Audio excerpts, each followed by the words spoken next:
आप सबका एक बार फिर स्वागत है इस पैरामेडिक वेबिनार सीरीज में on ensuring infection prevention in safe motherhood practices. मैं आपको बता दूं कि आज ये छठा मॉड्यूल है और हम लोगों ने पिछले 5 मॉड्यूल्स आप लोग के सहयोग से बहुत ही अच्छी तरह से कंडक्ट करे हैं, जिसमें संख्या करीब हमारी 2400 से 2500 के बीच में पैरामेडिक्स हमारे साथ जुड़े और इसके लिए आप सबको बहुत बहुत धन्यवाद। हमारे साथ जो ये प्रोग्राम है ये एक सर्टिफिकेट कोर्स है। आप लोगों के लिए ये सर्टिफिकेट कोर्स बनाया गया है और ये सर्टिफिकेट कोर्स है फॉक्सी की तरफ से और जपाइगो की तरफ से। Federation of obs and gynae society of India एक सबसे बड़ी संस्था है और इसके लिए मैं धन्यवाद देना चाहूँगी अपने प्रेसिडेंट डॉक्टर अल्पेश गांधी जी को, जिन्होंने इस मुहिम को आगे बढ़ाया है, और जपाइगो को जॉन हॉपकिंस जो एक संस्था इंटरनेशनल ऑर्गेनाइजेशन है जो बड़े बड़े हम लोग के डॉक्टर्स को ट्रेन करती है। और आज आप लोग के लिए बहुत सौभाग्य की बात है कि वो संस्था भी आज हमारे साथ जुड़ी हुई है। आप लोग बहुत अच्छी तरह से वेबिनार्स अटेंड कर रहे हैं, क्योंकि जिस हिसाब से मेरे पास जवाब आते हैं सवालों के वो बहुत ही सराहनीय है। आप लोग इसको सुनते हैं बहुत ध्यान से और उसका जवाब देते हैं। मैं बता दूं, कई फोन्स मेरे पास आते हैं कि सर्टिफिकेट कैसे मिलेगा। एक बार मैं फिर बता दूं, हमारे 12 मॉड्यूल्स हैं, जिसमें से 6 मॉड्यूल्स हम आज छठा मॉड्यूल करने जा रहे हैं। जो लोग पूरे 12 मॉड्यूल्स अटेंड करेंगे, क्योंकि उनका कॉल डेटा, उनका फोन नंबर और उनका नाम हमारे पास रजिस्टर्ड है, मैं उन सबको सर्टिफिकेट दूंगी। या आप किसी ऑर्गेनाइजेशन से जुड़े हुए हैं या आप किसी नर्सिंग होम से जुड़े हुए हैं, तो अगर आपके नर्सिंग होम के जो ओनर हैं वो लिख के दे देंगे, डॉक्टर लिख के देंगे कि आपके यहाँ से इतने लोगों ने पार्टिसिपेट किया था, तो वो फिर हम उसको सर्टिफिकेट दे देंगे। कोशिश यही होगी कि जो सर्टिफिकेट्स दिए जाएं वो आपको पर्सनली हैंड ओवर किए जाएं, लेकिन अगर हम लोग को रिक्वेस्ट किसी सेंटर से आएगी तो हम उस सेंटर को उन पैरामेडिक्स के नाम से सर्टिफिकेट्स दे देंगे। एक चीज मैं और बताना चाहती हूँ, जो सेंटर सारे मॉड्यूल्स अटेंड करेगा उस सेंटर को भी हम लोग सर्टिफिकेट ऑफ एप्रिसिएशन देंगे, और जिस सेंटर से maximum number of attendees participate करेंगे उनको भी सर्टिफिकेट ऑफ एप्रिसिएशन दिया जाएगा। तो ये एक कोशिश है आप सब तक पहुंचने की, और आप लोग हमारे साथ जुड़े भी हैं, अच्छी मात्रा में जुड़ते हैं। आज हम लोग बात करेंगे पोस्टपार्टम केयर पे, क्योंकि पिछली बार हम लोग ने बात करी थी लेबर से रिलेटेड कि अगर कोई गर्भवती महिला लेबर में आएगी तो उसको कैसे मॉनिटर करेंगे। और आज हम बात करेंगे कि लेबर के बाद, प्रसव के बाद हम बच्चे और माँ का देखभाल कैसे करते हैं। For the friends in south India, thank you so much for attending these webinars. I am thankful to you all because we have definitely planned a separate modules for you in South. But those who are attending, thank you so much, because we are getting responses from the South also. So keep joining these webinars. You will learn because the slides are in English, or we speak in Hindi because most of the paramedics are from North, East, West and Central UP and Central India. That is why we need to speak in Hindi. Otherwise, we will plan separate modules. We have already planned a separate modules for South as well. So thank you so much. Please disseminate this information to other centers also. Keep watching these webinars. आप ये webinars देखते रहिए। पिछली बार हम लोगों ने आपसे 2 सवाल पूछे थे। पहला सवाल ये था कि लेबर की कितनी स्टेजेस होती हैं और आप सेकेंड स्टेज ऑफ लेबर से क्या समझते हैं। दूसरा सवाल हमारा था कि active management of third stage of labour में कौन सी दवा नॉर्मली हम लोगों को यूज करनी चाहिए, उसकी डोज क्या होती है और उसे कैसे दिया जाता है। बहुत ज्यादा मात्रा में आंसर्स आए हैं। जो 5 नंबर्स दिए जाते हैं उसमें से पूरे फोन्स में हम लोग के आंसर्स भरे हैं, लेकिन ये था कि 1 घंटे के अंदर जो सबसे पहले जवाब देगा उसको हमें चुनना पड़ेगा। आप लोगों के बहुत लोगों के सवाल सही हैं, बहुत लोगों के जवाब सही हैं, तो आप लोग इसको स्पोर्टिंगली लीजिए, जवाब देते रहिए। आप लोगों को भी प्राइज मिलेगा अगर आपका जवाब 1 घंटे के अंदर आया। इसी प्रकार आज भी जब डॉक्टर वीरा अपना बताएंगी तो 1 घंटे के अंदर जो सवाल पूछे उसके जवाब आप दे देंगे किसी 5 नंबर पे। और आपसे एक रिक्वेस्ट और है कि जब आप जवाब दीजिए तो आप उस जवाब के बाद अपना नाम लिखिए, अपना किस नर्सिंग होम या इंस्टीट्यूट से जुड़े हैं वो लिखिए, किस शहर से है वो लिखिए, और अपना फोन नंबर भी लिखिए। ये जरूरी है क्योंकि हम लोगों को उसमें आंसर्स निकालने होते हैं और आपको उसका जवाब बताना होता है। तो मैं जवाब बता दूं, लेबर में 4 स्टेजेस होती हैं और सेकंड स्टेज ऑफ लेबर से हमारा मतलब ये होता है कि जो सर्विक्स होती है, बच्चेदानी का मुंह पूरी तरह से जब डायलेट हो जाता है और बच्चा जब तक नहीं हो जाता, उस दौरान को हम लोग सेकंड स्टेज ऑफ लेबर कहते हैं। और active management of third stage of labour में जो दवा आपको देनी चाहिए वो है सिंटोसिनॉन। 10 यूनिट्स IM इंट्रामस्कुलर दी जाती है with in 1 minute of delivery of the baby. तो ये हमारे पास बहुत सारे सही जवाब आए, लेकिन मैं नॉर्मली हम लोग 2 आंसर्स को जवाब देते हैं, 2 लोगों को विनर्स बताते हैं, लेकिन इस बार हम लोगों को 3 जवाब बिल्कुल एक समय पे मिले हैं, इसलिए मैं उनका नाम बताना चाहती हूँ। Miss Archana, NTPC, Dhanvantari hospital, Ramagundam, Peddapalli, Telangana. So thank you so much for participating in this webinars, and you have been a winner for last module question answer series.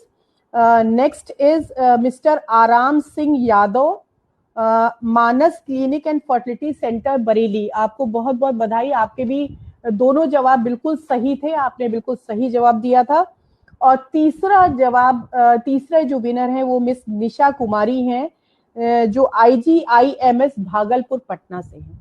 तो थैंक यू सो मच, आप लोगों के सब जवाब आए और सारे जवाब सही थे। आज का भी आप वेबिनार देखिए। और आज हमारे साथ जुड़े हुए हैं बहुत ही हमारी सीनियर, हमारी टीचर डॉक्टर मीरा अग्निहोत्री जी, जिन्होंने मुझे पढ़ाया है। और ना जाने कितने, शायद हमारे यहाँ आज इस वेबिनार में जितने लोग जुड़े हैं उन सबको उन्होंने पढ़ाया है और बहुत सीनियर हैं।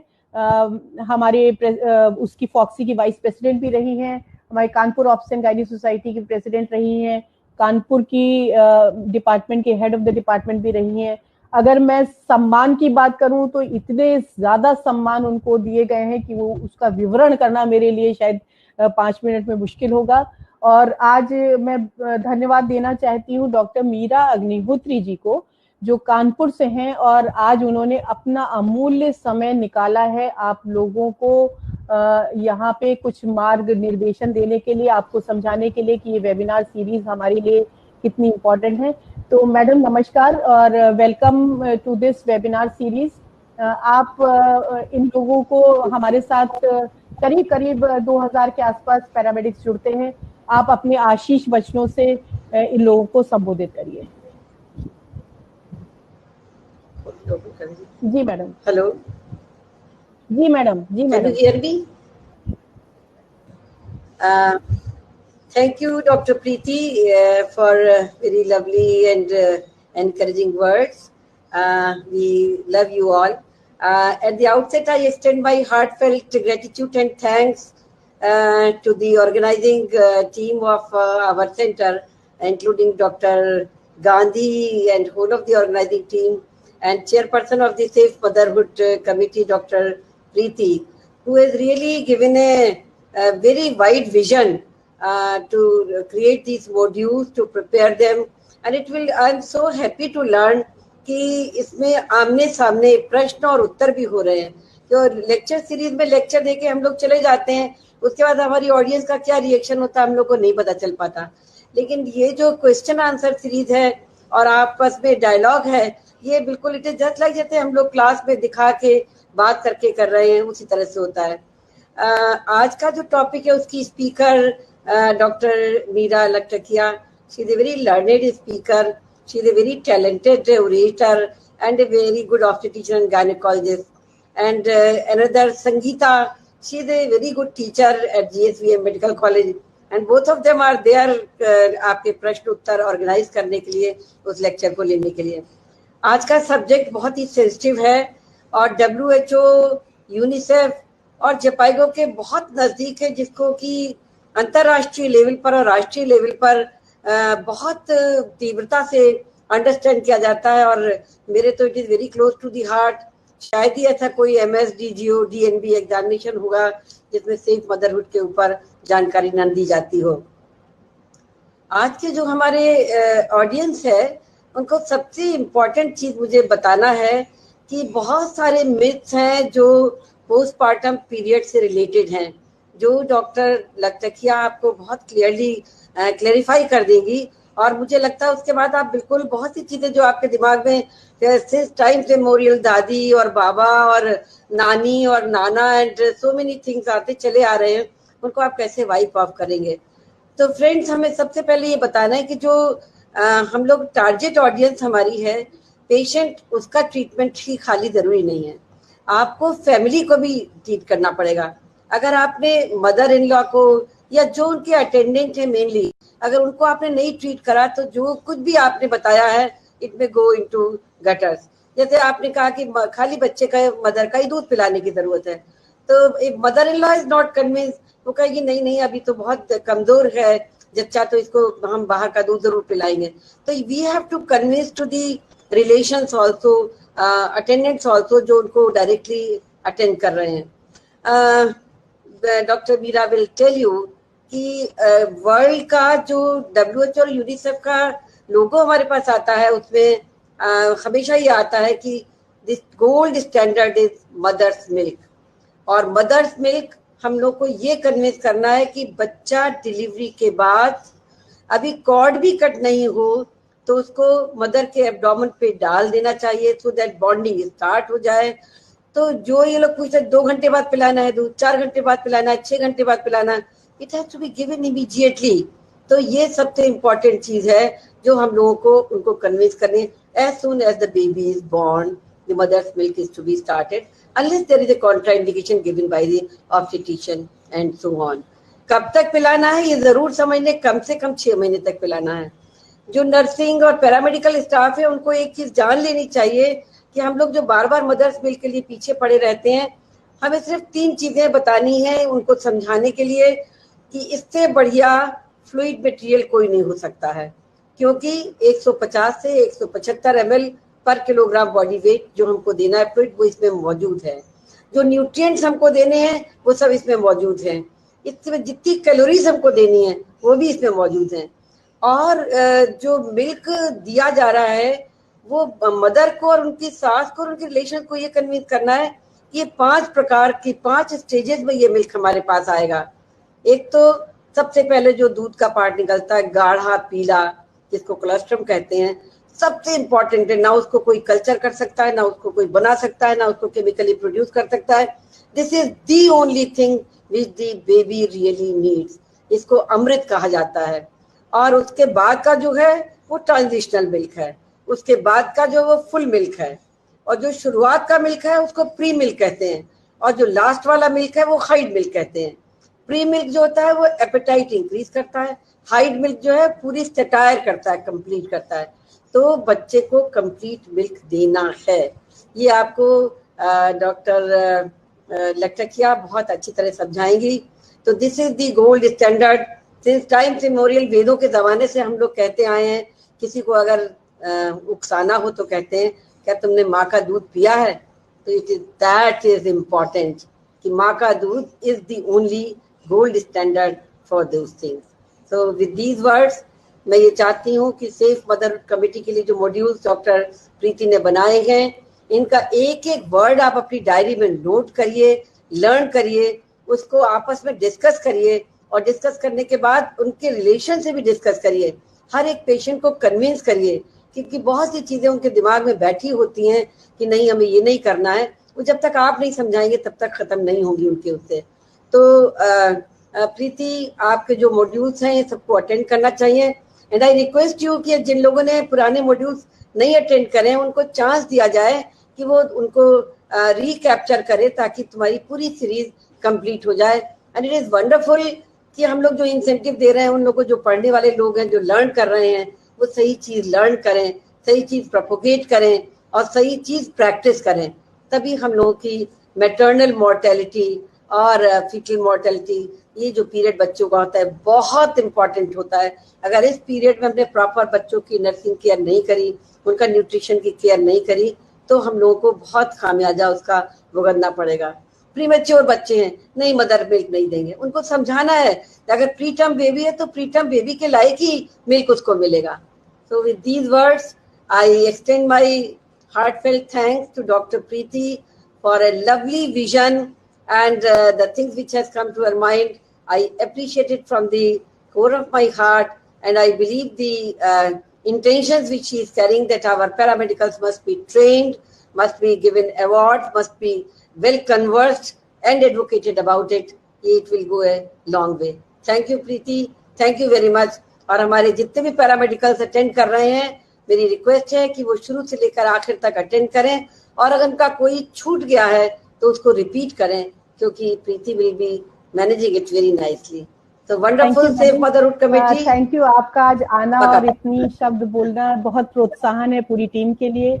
और मैं बता देना चाहती हूँ मैडम, बहुत से डॉक्टर्स जो हमारे फॉक्सी के फ्रेटर्निटी के डॉक्टर्स हैं वो भी रेगुलर वेबिनार्स देख रहे हैं, और नर्सिंग इंस्टीट्यूट के जो टीचर्स हैं, जो टीचिंग स्टाफ हैं, वो भी बहुत जुड़े हुए हैं, और सारे गवर्नमेंट हॉस्पिटल्स के भी नर्सिंग स्टाफ, प्राइवेट के नर्सिंग स्टाफ, जितनी कोशिश हो रही है हम लोग पहुंचने की कोशिश कर रहे हैं। सबको पर्सनल भी मैसेजेस डालते हैं कि ये लोग जुड़े रहें, बने रहें और काफी कुछ सीख पाए। आज हमारे thank you so much madam. और सारे जितने मॉड्यूल्स हैं सारे सीनियर गायनाकोलॉजिस्ट के द्वारा लिए जा रहे हैं, जो ऑल ओवर इंडिया से पार्ट हैं इस मॉड्यूल का। इसलिए आपसे फिर रिक्वेस्ट है, आप प्लीज इसमें जुड़े रहिए और सीखने की कोशिश करिए। हम लोग आपको बताना चाहते हैं, आपको सिखाना चाहते हैं, और इसी सीरीज को आगे कंटिन्यू करते हुए हमारे साथ 2 लोग जुड़े हैं, जैसा कि मैडम ने बताया, डॉक्टर मीरा लखटकिया जी जो सीनियर गायनाकोलॉजिस्ट हैं इलाहाबाद से, और ये पहले पैरामेडिक ट्रेनिंग प्रोग्राम जो हमारा मान्यता से फॉक्सी में चल रहा है उसके लिए भी एक ट्रेनर रही हैं, और इन्होंने काफी पैरामेडिक्स को ट्रेन किया है। आप लोग आज इनको सुनेंगे, आपको बहुत प्रैक्टिकल चीजें पता चलेंगी। और दूसरी हमारे साथ जुड़ी हुई doctor Sangeeta Arya ji. Doctor Sangeeta Arya ji Banda medical college में प्रोफेसर एंड हेड हैं, और इन्होंने भी अपना अमूल्य समय आज हमें दिया है। तो आप ये देखिए, आपके साथ आपको बताने के लिए कितने सीनियर्स जुड़े हुए हैं। आज ज्यादा टाइम ना लेते हुए मैं डॉक्टर मीरा लखटकिया से बोलूंगी कि आज का मॉड्यूल शुरू करें, और इसको ध्यान से सुनिए। क्वेश्चंस फिर पूछे जाएंगे, हताश मत होइए, क्योंकि जवाब बताते ही जब विनर्स का मैं जवाब बताती हूँ तो मेरे पास फिर SMS आते हैं कि मैडम मेरा भी जवाब सही था लेकिन मुझे प्राइज नहीं मिला। तो ये जो सबसे पहले मेरे पास जवाब आ जाता है और सही होता है, मैं उसी को विनर कर लेती हूँ। हताश मत होइए, एम आपका प्राइज जीतना नहीं है, एम आपको सिखाना है, और आप सीखिए और इसको प्रैक्टिस में लागू करिए। अगर आपने वो कर लिया तो जीवन का सबसे बड़ा प्राइज आपको मिल जाएगा। तो इसके साथ मैं शुरू करूंगी, कहूंगी डॉक्टर मीरा से कि आज का मॉड्यूल शुरू करें। गुड इवनिंग, नमस्कार दोस्तों। ऑब्स्टेट्रिक लेक्चर सीरीज में आप सबका स्वागत है। आज हम चर्चा करेंगे पोस्टमार्टम यानी प्रसव उपरांत माँ और बच्चे की देखभाल के बारे में। सबसे पहले मैं धन्यवाद करना चाहूंगी अपने पेरेंट बॉडी फॉक्सी का, अपने president doctor Alpesh Gandhi sir का, डॉक्टर मीरा अग्निहोत्री मैडम का, जिन्होंने इतना कीमती समय दे करके आपको इतनी जरूरी बातें बताई कि पोस्टमार्टम केयर में जो पिलर है, जो स्तंभ है पोस्टमार्टम केयर का, वो माँ और बच्चा ही नहीं, उसके साथ जुड़ा हुआ परिवार भी है। हमको उनको भी लेकर के अपने साथ चलना है, जिससे कि हम एक अच्छी पोस्टमार्टम केयर, एक अच्छी प्रसव उपरांत सेवा अपने मरीजों को, अपनी माताओं को और उसके बच्चों को दे सकें। धन्यवाद हमारी सेफ मदरहुड कमेटी की अध्यक्षा डॉक्टर प्रीति कुमार का, जिनसे आप हर वेडनेसडे और सैटरडे को रूबरू होते हैं। उन्होंने ही इस विजन को लेकर के इसको अपने मुहिम की तरह इस्तेमाल किया है कि हम किसी भी तरीके से अपने पैरामेडिक को अपने साथ लेकर चलेंगे, वो हमारे पीछे नहीं चलेंगे। तो बहुत बहुत धन्यवाद। और हमको एक अपॉर्चुनिटी मिली है, एक मौका मिला है कि हम लोग आपके साथ इंटरैक्ट करते हैं, बातें करते हैं। हम भी आपसे उतना ही सीखते हैं जितना आप हम लोगों से सीखते हैं। धन्यवाद टीम जपाइगो और टीम एबट का भी, जिन्होंने इस प्रोग्राम को, इस वेबिनार को एक ऐसा रूप दिया है जो आप तक बहुत आसानी से, बहुत निश्चिंतता से, बहुत खूबसूरती से आप तक पहुंच सकता है। जैसा प्रीति दी ने बताया, आज हमारे साथ मेरी कुलीग संगीता आर्या जुड़ी हुई है कानपुर से। तो हम दोनों मिलकर के आपसे कुछ चर्चा करेंगे प्रसव उपरांत माँ और बच्चे की देखभाल के बारे में। सबसे पहले दोस्तों ये चारों पांचों नंबर आप ध्यान रख लें, एक भी कोई नंबर नोट कर लें। Doctor Anita Singh, doctor Vinita Awasthi, doctor Preeti Kumar, doctor Dinesh Singh, doctor Nivedita Dutta और मेरा कोई भी एक नंबर आप नोट कर लें, जिसपे चर्चा के अंत में 1 घंटे के अंदर में दोनों प्रश्नों के जवाब आपको भेजने हैं। जो पहले भेजेगा, सही उत्तर भेजेगा, उसी के जवाब को हम लोग कंसिडर करते हैं। दूसरी इंपॉर्टेंट बात और बतानी है कि कुछ हमारे दोस्त जो हैं वो स्क्रीन शेयरिंग करते हैं, अर्थात कई लोग एक साथ बैठ करके प्रोग्राम को देखते हैं। बहुत अच्छी बात है, लेकिन जब वेबिनार्स खत्म हो जाएं तो आप अपनी संस्था से यह मेल क्षितिज जी को भिजवा दें। और मेरी रिक्वेस्ट है, इस मेल को जेन्युइन कैंडिडेट्स, मतलब कि जिन्होंने सचमुच में वेबिनार को अटेंड किया हो, उन्हीं के नाम डालें, जिससे कि उन सब को ही लाभ मिले जिन्होंने सीखने की कोशिश हमारे साथ करी है। तो आइए गुरुजनों का आशीर्वाद लेते हैं और चलते हैं। शुरुआत करेंगे रिकैप से, जो हम लोग ने मॉड्यूल 5 में डॉक्टर सुनीता के साथ सीखा था। उन्होंने ये बताया था कि रिस्पेक्टफुल मैटरनिटी केयर, यानी कि गर्भवती महिला की आदर सहित देखभाल हम कैसे करेंगे, लेबर की कौन सी स्टेजेस होंगी, हम उनको कैसे मॉनिटर करेंगे, उनको हम कैसे मैनेज करेंगे, और सबसे जरूरी बात, active management of 3rd stage of labour और उसकी क्या महत्वता है, कौन सी दवाई कब देनी है, क्यों देनी है, किस प्रकार देनी है, इसके बारे में हम लोगों ने उनसे सीखा। तो इस तरह से हमारी गर्भवती महिला डिलीवर कर गई और अब उसके पास एक नवजात शिशु है जिसकी हम लोग देखभाल की बात करेंगे। इस मॉड्यूल 6 का ऑब्जेक्टिव क्या है, आज हम इसमें क्या सीखने का प्रयास करेंगे। हम ये सीखेंगे कि प्रसव उपरांत हम कंप्लीट केयर, संपूर्ण देखभाल कैसे करें, ब्रेस्ट फीडिंग से संबंधित हमें जानकारियां प्राप्त हो, उसकी क्या महत्वता है ये हमें पता होना चाहिए, जिसके बारे में अभी आपको मैडम ने इतनी सारी बातें बताई, हम और चर्चा करेंगे। उन डेंजर साइंस को हम कैसे पहचाने जो माँ और बच्चे में मिलते हैं, जो हमें आने वाले खतरों के बारे में आगाह करते हैं, और कुछ विचार करेंगे उन बर्थ स्पेसिंग मेथड का जो पोस्टमार्टम पीरियड में प्रसव उपरांत आसानी से अपनाए जा सकते हैं। तो पहला प्रश्न ये उठता है कि ये पोस्टमार्टम पीरियड है क्या भाई? ये वो समय है जब जन्म के बाद 42 दिन का पीरियड माना जाता है, अर्थात इसमें जो गर्भावस्था में जो स्त्री के शरीर में जो परिवर्तन हुए थे, हार्मोन के शारीरिक जो भी चेंजेस हुए थे, वो इस 42 दिनों के अंदर में वापस अपनी स्थिति पर आने की कोशिश करते हैं। इसका मतलब कि इस समय वो स्त्री वल्नरेबल है, उसके अंदर वो चेंजेस अगर पूर्णतः नहीं हुए तो किसी न किसी तरह की प्रॉब्लम आ सकती है, या वो एक नए फेज में जा रही है जिसमें हमें उसकी मदद करने की जरूरत है। हम क्यों पढ़ना चाहते हैं पोस्टमार्टम पीरियड के बारे में, हम क्यों बार बार एम्फसाइज कर रहे हैं कि ये एक क्रिटिकल पीरियड, एक वल्नरेबल पीरियड है। दोस्तों ध्यान से देखिए, 20,639 औरतें और 3,20,424 नवजात शिशु इस दौरान जीवित नहीं रहते। तो क्या जरूरी नहीं है कि हम इस पोस्टमार्टम पीरियड के बारे में संदिग्धता से, ध्यान से सीखें और समझें, जिससे इतना नुकसान हमारी गर्भवती महिलाओं का या बच्चों का ना हो। कोई भी चीज अगर क्रिटिकल होती है तो हम पहला क्या काम करते हैं, हम उसकी इंटेंसिव मॉनिटरिंग करते हैं, हम उसको बहुत ध्यान से देखने की कोशिश करते हैं। इसलिए ये पीरियड और जरूरी है कि हम किस तरीके से इस अवस्था में क्लोज मॉनिटरिंग कर सकें। और सबसे दुख की बात यह है कि ये अवस्था अधिकतर निग्लेक्टेड हो जाती है। जब बच्चा हो जाता है तो हम सब मानसिक रूप से शांत हो जाते हैं कि अब बच्चा हो गया, अब कोई प्रॉब्लम की बात नहीं है, लेकिन नहीं, हमको इस समय भी बहुत सतर्क रहना है, जिससे कि वो महिला और वो नवजात शिशु किसी भी तरीके के खतरे में ना आ सके। तो प्रश्न उठेगा कि हम क्या क्या करें कि हम एक क्वालिटी केयर दे सकें, हम किन चीजों से प्रसव उपरांत एक उत्कृष्ट सेवा उस महिला को और उस बच्चे को प्रदान कर सकते हैं। आइए देखते हैं कि कितना आसान है करना, सिर्फ अलर्ट रहने की जरूरत है। पहली चीज, जैसे मैंने बताया कि आपको जल्दी जल्दी उसे असेस करना है, क्योंकि आप जान रहे हैं कि वो पीरियड क्रिटिकल है, तो किस तरह से उसको असेस करेंगे?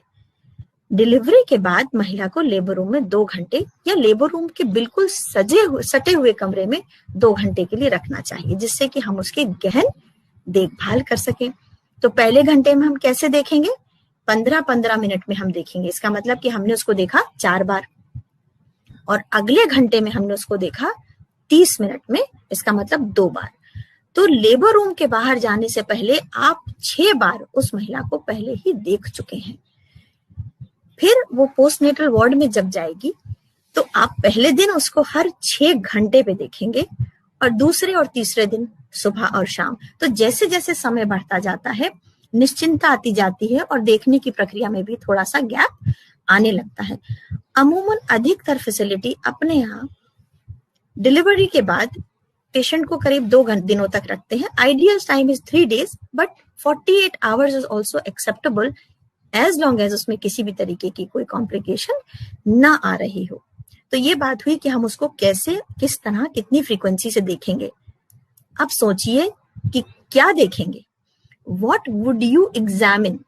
पोस्टमार्टम पीरियड की मदर है, आप क्या क्या उस मरीज में देखना चाहेंगे जिससे कि उस पे आने वाले खतरे को आप पहले ही रोक सकें, बचा सकें उसको। कुछ वाइटल साइंस की बात हो रही है, जैसे कि हम लोग सबसे पहले हर पेशेंट में अगर ध्यान से देखें तो किसी भी मरीज को देखने का प्रक्रिया एक होती है कि हम उसे ऊपर से नीचे तक एग्जामिन करते हैं।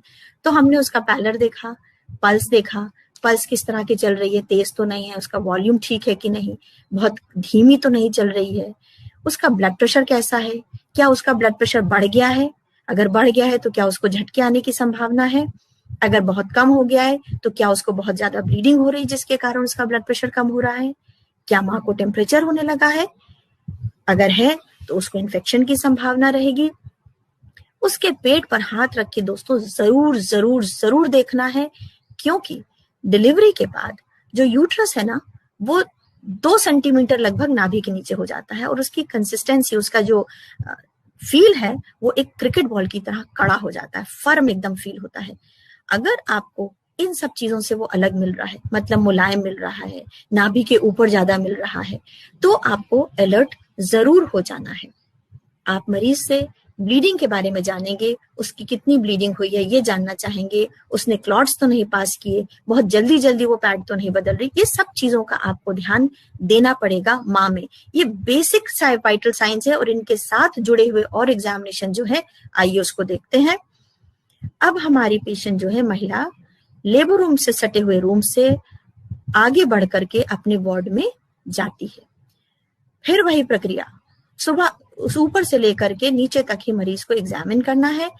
शुरुआत से अगर देखेंगे तो वही pulse, blood pressure, pallor, dehydration, ठीक है, चेस्ट देखेंगे कि सांस वो अच्छे से ले पा रही कि नहीं, ब्रेस्ट देखेंगे मुलायम है कि नहीं, निपल ठीक है कि नहीं, माँ बच्चे को दूध पिला पा रही है कि नहीं, और नीचे उतरिए, पेट मुलायम है कि नहीं, यूट्रस अच्छे से कॉन्ट्रैक्टेड है कि नहीं, कहीं ज्यादा ब्लीडिंग तो नहीं हो रही है, अगर सिजेरियन हुआ है तो क्या उसका स्कार ठीक है, ड्रेसिंग कहीं सोक तो नहीं कर गई है, और नीचे चलेंगे, उसने यूरिन पास किया है कि नहीं, स्टूल पास किया है कि नहीं, उसको अगर नॉर्मल डिलीवरी में एपिजियोटमी दिया गया है तो क्या उसके टांकों में बहुत दर्द हो रहा है, वो अच्छे से आपस में चिपके हुए हैं कि नहीं, कोई सूजन तो नहीं है, कोई लाली तो नहीं है, कोई बवाद तो नहीं आ रहा है, ब्लीडिंग तो नहीं हो रही है। इन सारी बातों का हमें ध्यान रखना है पोस्टनेटल वार्ड में भी। और फिर से एक बात याद दिलाऊंगी कि ये गहन चिकित्सा है, एक गहन असेसमेंट है उस माँ और बच्चे का, क्योंकि उसको आपको आगे बचा करके भी लेके जाना है। तो पोस्टनेटल वार्ड पे जो चीजें देखी जाती हैं उनका एक निमोनिक है, कुछ याद करने का तरीका जैसे हम लोग अपनाते हैं, उसको बोलते हैं बबल ही। अब देखिए शुरुआत में वही चीजें आई, ब्रेस्ट एनगॉर्जमेंट देख लो, मेस्टाइटिस देख लीजिए, यूट्रस की फंडल हाइट टोन जो मैंने आपको बताया, ब्लैडर आप देखेंगे, बावल आप देखेंगे, है ना, ये इतनी चीजें हम लोग उसकी देखते हुए चलेंगे। और फिर आता है हमारा, अब हम आगे बढ़ेंगे, लोकिया। लोकिया वो स्राव है जो कि यूट्रस के कॉन्ट्रैक्ट होने पर आता है, और इस दौरान पोस्टपार्टम पीरियड में उसका रंग बदलता जाता है। पहले वो रेड रहेगा, फिर वो पीला हो जाएगा, पिंक हो जाएगा, सफेद, अल्टीमेटली वो फाइनली सफेद हो जाता है। ये कितना आ रहा है, क्या उसमें बदबू आ रही है, ये सब भी आपको ध्यान देना होता है। चाहे हिस्ट्री से चाहे एग्जामिनेशन से आपको उसको जरूर उसको पता लगाना है। एपिजियोटमी के बारे में मैंने आपको बताया, इसका भी एक छोटा सा निमोनिक है। ये किसी भी घाव के लिए माना जा सकता है जिसको हम लोग रीडा बोलते हैं। रीडा का मतलब लाली देखिए, सूजन देखिए, उसके चारों ओर उठा हुआ घाव देखिए, उसमें से कोई पानी तो नहीं आ रहा है, वो आपस में चिपके हुए हैं, उनके चारों ओर कोई ब्लड का कलेक्शन जिसको हम लोग हेमेटोमा बोलते हैं, कहीं वो तो नहीं बन रहा। और दो चीजें, होमन साइन जो हम लोग को डीप वेन थ्रोम्बोसिस के बारे में बताता है, ये मैं भी अभी आगे आपको दिखाती हूँ कि इसको कैसे करना है और कब करना है। और जरूरी चीज ये भी है कि आप पेशेंट की, माँ की इमोशनल स्टेटस को भी समझें। क्या उसको अपने सपोर्टिंग फैमिली मेंबर से इनफ सपोर्ट मिल रहा है, क्या वो बहुत एंग्शियस तो नहीं है, पूरी तरीके से दूध नहीं पिला पा रही है तो उसको सब लोग डांट तो नहीं रहे हैं, क्या वो घबरा तो नहीं रही है, कोई इस तरह के फीचर। और ये जानने का सबसे अच्छा ढंग है दो कि आप उसके साथ कुछ समय बिता दीजिए, आप उसको ऑब्जर्व कर लीजिए कि वो अपने बच्चे के साथ कैसे बिहेव कर रही है, आपको आधी चीजें पता लग जाएंगी। होमन साइन के बारे में मैं जरूर अलग से बताऊंगी। ये लेटे हुए मरीज पे आप देख रहे हैं, इसको 90 डिग्री फ्लेक्स करके भी देखा जा सकता है। और सबसे जरूरी बात यह कि आपने पंजे को पकड़ा है और पैरों की उंगलियों, ये वाला जो पार्ट है, ये पैरों की उंगलियों को आप घुटने की तरफ उसके मोड़ रहे हैं, डॉर्सी फ्लेक्स कर रहे हैं। तो जब आप यहाँ इसको मोड़ेंगे तो पेशेंट को यहाँ दर्द, कहाँ, पिंडलियों में वो दर्द बताती है। अगर वो पिंडलियों में दर्द बताती है तो होमन साइन को पॉजिटिव कहते हैं, और नहीं बताएगी तो उसको नेगेटिव कहते हैं। अर्थात उसके पॉजिटिव होने का मतलब आपको अलर्ट हो जाना है कि इस मरीज में डीप वेन थ्रोम्बोसिस की गुंजाइश है, शुरू हो चुकी है और हमें फर्दर इन्वेस्टिगेट करने की जरूरत है। ये तो रही बात माँ के बारे में। अब भाई नवजात शिशु भी है उसके साथ, तो उसको भी हमें देखना है। तो उससे भी सबसे पहला visual impression, what do you see, आप क्या देखते हैं उस बच्चे में। कलर, सबसे पहली चीज, बच्चा गुलाबी है, नीला तो नहीं पड़ रहा है। उस बच्चे का हार्ट रेट क्या है, हार्ट रेट कैसे देखेंगे, पूरा 1 मिनट तक आप अच्छे से उसको देखिए, सुनिए। हार्ट रेट 140 से 160 के बीच में होना चाहिए। किसी भी कंडीशन में अगर आपको 170 से ऊपर हार्ट रेट मिल रहा है तो आपको निश्चित रूप से अपने डॉक्टर को, अपने कंसल्टेंट को, अपने पीडियाट्रिशियन को बताने की जरूरत है। अब आई बात टेम्परेचर की, तो बच्चे का जो टेम्परेचर है वो हमेशा आर्मपिट में देखा जाता है। अधिकतर कोर टेम्परेचर लेने के लिए हम लोग को रेक्टम यूज करना पड़ता है, लेकिन आर्मपिट पे देखते हैं। और इसमें 0.5 डिग्री फ़ारेनहाइट जो टेम्परेचर है वो लगभग कम होता है। तो जब आप टेम्परेचर देखें तो टेम्परेचर उसका 98 के ऊपर ना हो तो ज्यादा अच्छा रहेगा। अब रेस्पिरेशन, वो कैसे सांस ले रहा है, क्या वो जल्दी जल्दी सांस ले रहा है, क्या वो सांस लेते समय उसका चेस्ट अंदर की तरफ दब रहा है, सांस लेते समय उसकी ग्रोनिंग, कराहने की आवाज तो नहीं आ रही है, ये सब भी आपको देखना पड़ेगा। सकिंग या रूटिंग रिफ्लेक्स इसलिए देखा जाता है कि क्या बच्चा सकलिंग अच्छे से कर पाएगा। इसका मतलब ये नहीं कि आप उसके मुंह में अपनी गंदी से उंगली डाल दें, आप उसके अगर होंठ के किनारे भी टच को करेंगे, छुएंगे, तो बच्चा आपकी तरफ मुंह घुमा करके उसको लिक करने की कोशिश करेगा। इसको बोलते हैं रूटिंग रिफ्लेक्स। इसका मतलब कि जब बच्चा माँ के दूध से अटैच होगा, माँ के स्तन से जब अटैच होगा, तो वो बहुत अच्छे से शकल कर पाएगा और अपने लिए जितनी दूध की मात्रा की जरूरत है वो अपने लिए खींच पाएगा। बच्चे का टोन कैसा हो, इसका मतलब कि बच्चा अच्छी तरह से हाथ पांव हिला रहा है कि नहीं, उसका जो कसाव है उसकी शरीर का वो आपको मिलना चाहिए। लिम्प ना हो, बच्चा सुस्त ना दिखे, आप उसके पैरों को फ्लिक कर रहे हैं तो भी बच्चे के अंदर कोई रिस्पॉन्स नहीं मिल रहा है, इसका मतलब कि बच्चा लिम्प है। ब्लड प्रेशर, आमतौर पे बच्चे का ब्लड प्रेशर तभी लिया जाता है मशीनों के द्वारा जब वो NICU में रहता है, पर फिर भी आपको जानकारी में जरूर होना चाहिए कि बच्चे का ब्लड प्रेशर जो है उसके लिए एक स्पेशल टाइप का कफ होता है जो कि 40% करीब छोटा होता है, और बच्चे की थाई पर उसको बांध करके ब्लड प्रेशर हमें लिया जाता है। नाभि के बारे में, नाभि आप जरूर देखेंगे, पहले 15 मिनट में तो आप जरूर देखेंगे कि उसका क्लैंप तो नहीं छूट गया, जिस चीज से आपने उसका नाल बांधी है वो नाल गिर तो नहीं गई। कॉर्ड का क्लैंप जो होते हैं वो सबसे अच्छे होते हैं, वो फिसलते नहीं है, इसलिए उसमें ठीक से बंधाव है कि नहीं है। और कॉर्ड में जैसे बर्थ के समय हम लोग देते हैं 2 आर्टरी और वेन, वो भी आप बर्थ के 15 मिनट के अंदर में, 1 घंटे के अंदर में देख सकते हैं। आगे बढ़ेंगे तो जैसे माँ में कुछ चीजें हम लोगों ने वार्ड में एग्जामिन करी, वैसे ही बच्चे में भी कुछ चीजें वार्ड में हमें एग्जामिन करना जरूरी होगा। एक्टिविटी के बारे में मैंने आपको बता ही दिया। ऐसा ना हो कि बच्चा कल बहुत अच्छे से खेल रहा था और आज बच्चा एक्टिव नहीं है। उसका फीडिंग पैटर्न क्या है, वो क्या हर 2 घंटे पे जब माँ दूध पिलाने की कोशिश कर रही है तो क्या वो दूध ले पा रहा है, बच्चे ने यूरिन और स्टूल किया है कि नहीं किया है। सर पे जब आप यहाँ ध्यान रखते हैं तो एंटीरियर फॉन्टेनल होता है, जिसको कुछ हिंदी भाषा में तालू भी बोला जाता है। क्या इसमें फुलनेस तो नहीं आ गई है? बच्चे कुछ जन्म से कॉन्जेनिटल मैलफॉर्मेशन के साथ पैदा हुए हैं, क्या वो मिस तो नहीं हो गई है? आप कंफर्म करें कि बच्चे को विटामिन के की डोजेज दी गई है। अगर बच्चा पूरे समय का है, 1.5 किलो से ऊपर का है तो आप 1 मिलीग्राम देंगे IM, और अगर 1.5 किलो से कम का है, 1.5 kg लेस या प्रीटर्म है तो उसको आधी डोज IM दी जाती है। इसको जरूर सुनिश्चित करें कि बच्चे को विटामिन के दे दिया गया है। 0 डोज इम्यूनाइजेशन, इसका मतलब कि जन्म के समय दिए जाने वाले इम्यूनाइजेशन को भी आपको कंफर्म करना होता है। तो कौन कौन से वैक्सीनेशन के बारे में हम बात करेंगे? BCG जो 0.5 ml दिया जाता है intradermal left upper arm at the insertion of deltoid, ठीक है। ओरल पोलियो आप सब जानते हैं, 2 बूंद जिंदगी की, ये जरूरी हमें देना है। और हेपेटाइटिस बी 0.5 ml, इसको एज सून एज पॉसिबल, जितना जल्दी हो सके जन्म उपरांत ही दे देना है। कोशिश ये करनी है कि बच्चा इस वैक्सीनेशन के साथ ही घर जाए, जिससे कि वो भविष्य में अच्छा रह सके। ये कुछ पिक्चर्स मैं आपको दिखाना चाहती हूँ।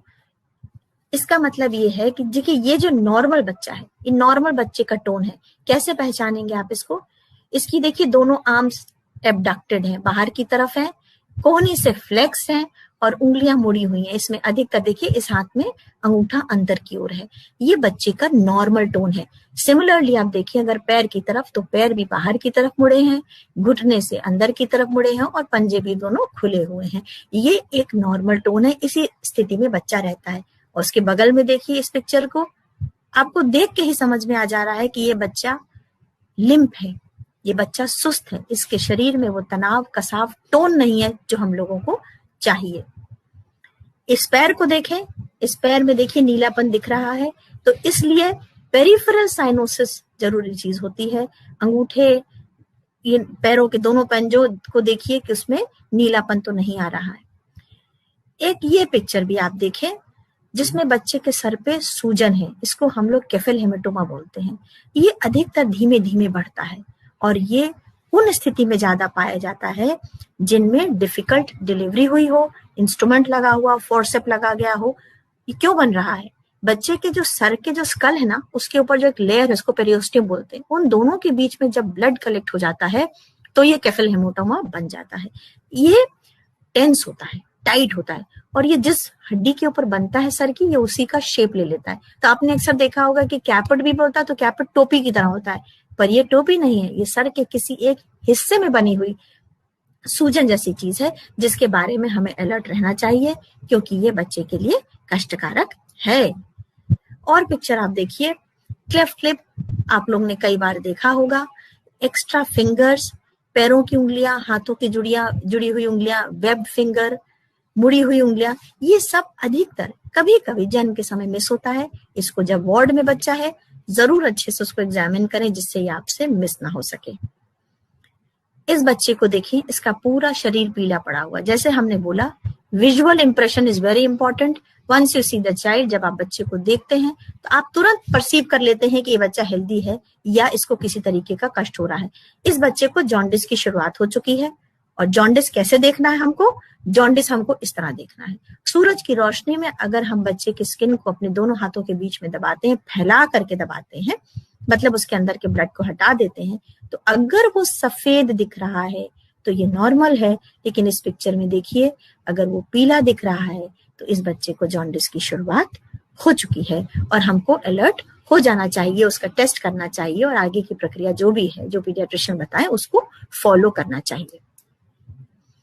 कुछ पिक्चर ये भी दिखाना चाहूंगी, जैसे कि ये देख रहे हैं आप, एक तरीके की ये फेशियस प्रेजेंटेशन है। देख रहे हैं आप, मुंह खुला हुआ है, सूजी हुई टंग बच्चे की बाहर है ना, चौड़ा सा बड़ा सा माथा है, नाक का जो ब्रिज है वो दबा हुआ है, छोटे छोटे नीचे की तरफ झुके हुए कान हैं, आंखों के बीच की दूरी है।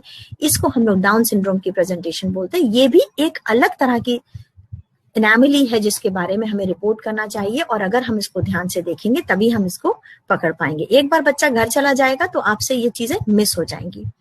ये क्लब फुट है। अधिक तरह 24 घंटे के बाद लोग इसके बारे में बताते हैं कि मेरे बच्चे का पैर मुड़ा हुआ है। जन्म के समय ध्यान से देखना चाहिए, यहाँ पे इस जगह से मुड़ा हुआ पैर अंदर क्लब फुट को कहा जाता है इसको। अगर 24 से 48 घंटे के बीच में बच्चे ने मेकोनियम स्टूल नहीं पास किया है तो आपको जरूर सोचना पड़ेगा कि कहीं उसको इम्परफोरेट एनस तो नहीं है। इसका मतलब कि जिस मार्ग से बच्चा स्टूल पास करता है वो रास्ता कहीं अंदर से बंद तो नहीं है। उसकी अपीयरेंस कुछ इस तरह से होती है। आप देख रहे हैं इसके चारों ओर मस्कल का टोन नहीं दिख रहा है।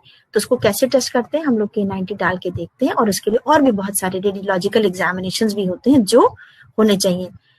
कहने की बात यह है कि आपको 24 घंटे के अंदर, 48 घंटे के अंदर ये सुनिश्चित कर लेना है कि उस बच्चे ने स्टूल और मेकोनियम पास किया या नहीं किया।